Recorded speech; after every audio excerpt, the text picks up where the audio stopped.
Hello, Lisa. How's the nation's #1 dating and relationship expert? I'm doing great. Good, good. I love We've what got I another do. question. I'm doing Okay. wonderful too. Thank you. Hey, we've got a question that came in. I wanted you to address in one of your 10-minute video segments, if that's okay. Mhm. I can relate to this somewhat. I'm sure a lot of gals can. Okay, she signs herself Radio Silence. So this is gonna be a good one. She says, I've been talking to a man via FaceTime, text, and telephone now for nearly 3 months. We've talked at least every day and sometimes several times a day. He lives nearly 3,000 miles away. So we both want to get comfortable with each other before the expense of flying to see each other. However, he stopped answering my text and phone calls 5 days ago. Should I be upset? Should I be concerned? Or should I take this as an indicator that we're done? Sincerely, Radio Silence.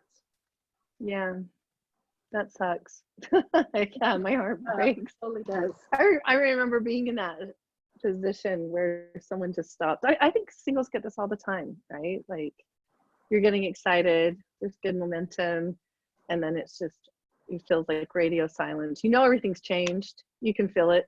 You can feel that it's changed. Definitely. Yeah, it's just hard. It's super hard.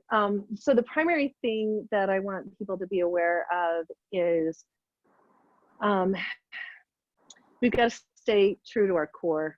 When things like this happen, we've got to know who we are, what we're worth, and we need to know it's part of the risk of dating.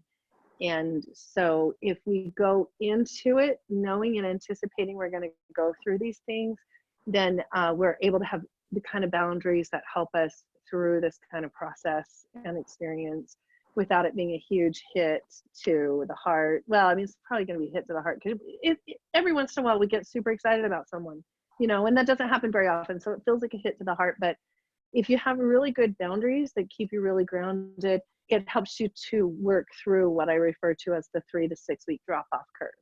So why do I even have a term and definition for what's happened? Because it's so common. It's so common. And it happens in the first 3 to 6 weeks, and things can be beautiful and wonderful and exciting. And there can be mutual, enthusiasm about things, about the relationship.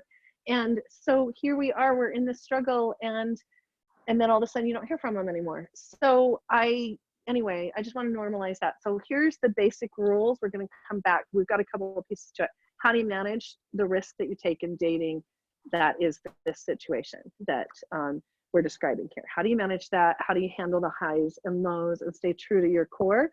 And true to your core means you maintain confidence in the fact that other people will see you for what you have to offer, and they'll pursue and they'll invest and they'll participate, and that the kind of person you're looking for is looking for someone like you, and that you're worth it.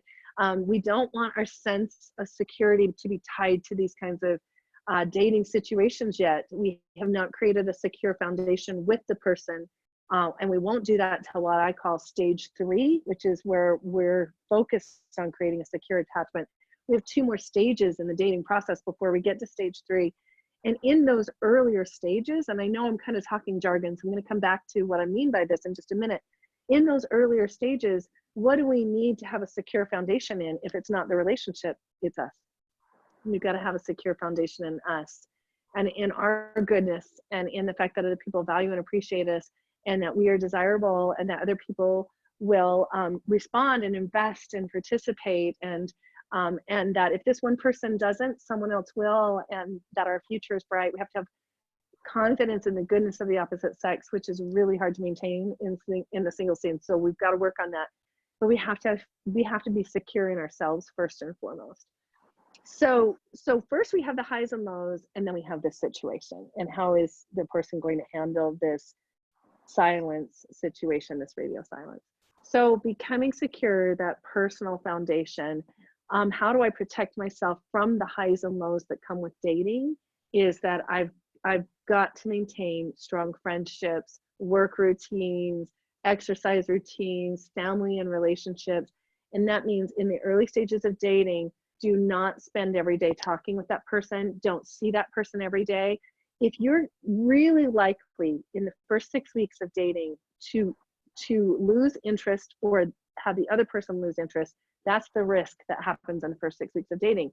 So if that's a high probability that most relationships won't make it past the first 6 weeks, then why would I throw my life into chaos and wrap myself all around that person and share my deepest, darkest secrets, fears, pains, and hopes with that person if they're not going to be around in 6 weeks? So instead, in the first 6 weeks, maintain those friendships, have fun, maintain work, and the kind of person who has empathy, self-control, and personal responsibility and is sincerely invested will still be there in 6 weeks. Then we can do more of that depending and relying on them, but not in the first 3 to 6 weeks. So that way it doesn't hurt so much if they lose interest. So I can explain more of that. I'm trying to do all of this in 10 minutes or less. So there's not enough time for me to go into this faith-based approach to help combat your fears. I'm just giving you a small sample of that. So that's how we create this secure foundation and protect ourselves from this sudden radial silence.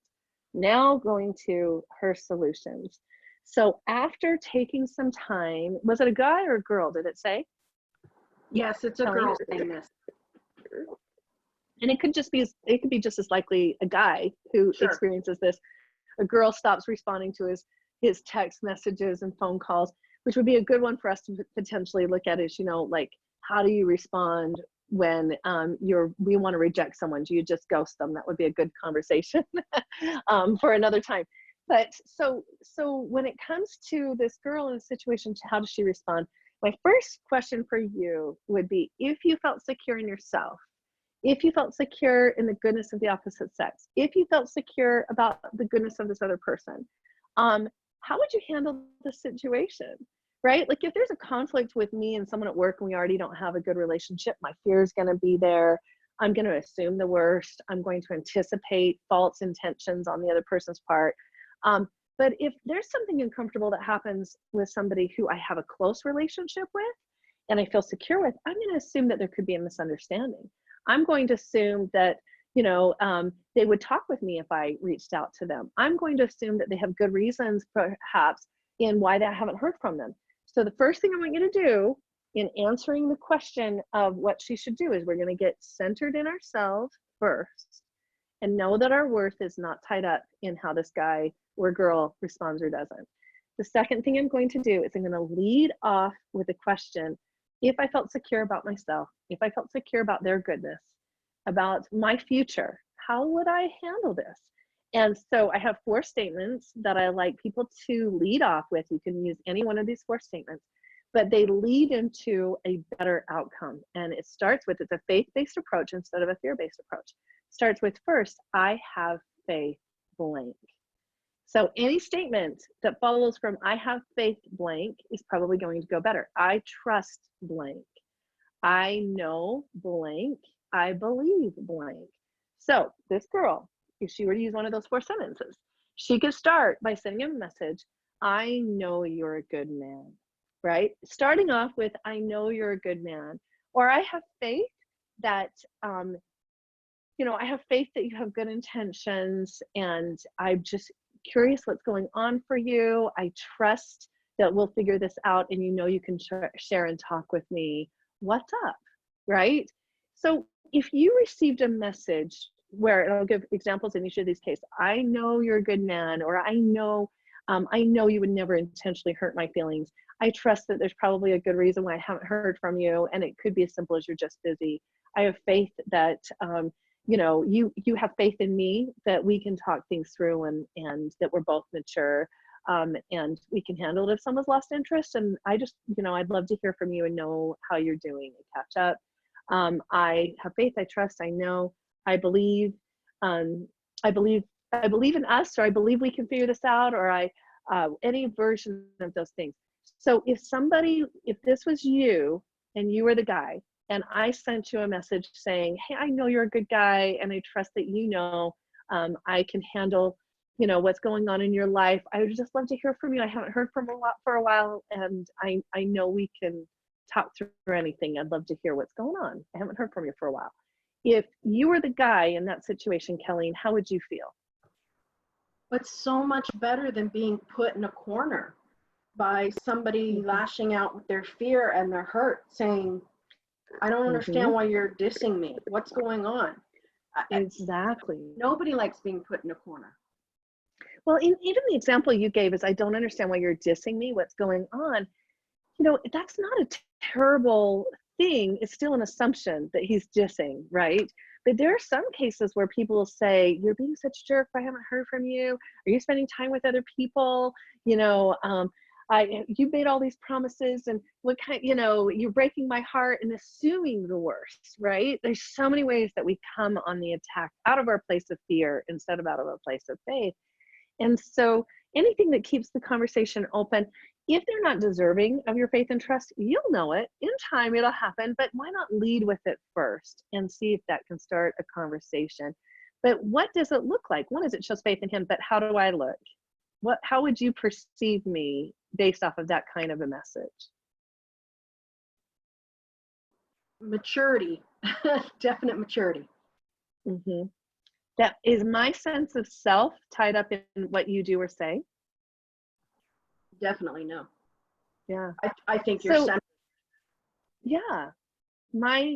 How you feel does not change how I feel about myself. How you perceive me, whether you like or value me, does not change the way I feel about myself. That's the secret. That goes back to the first step we talked about, right? Having a solid core foundation. I know we've only got 10 minutes. There's lots of ways you can learn more. Check out the lastingloveacademy.com for more.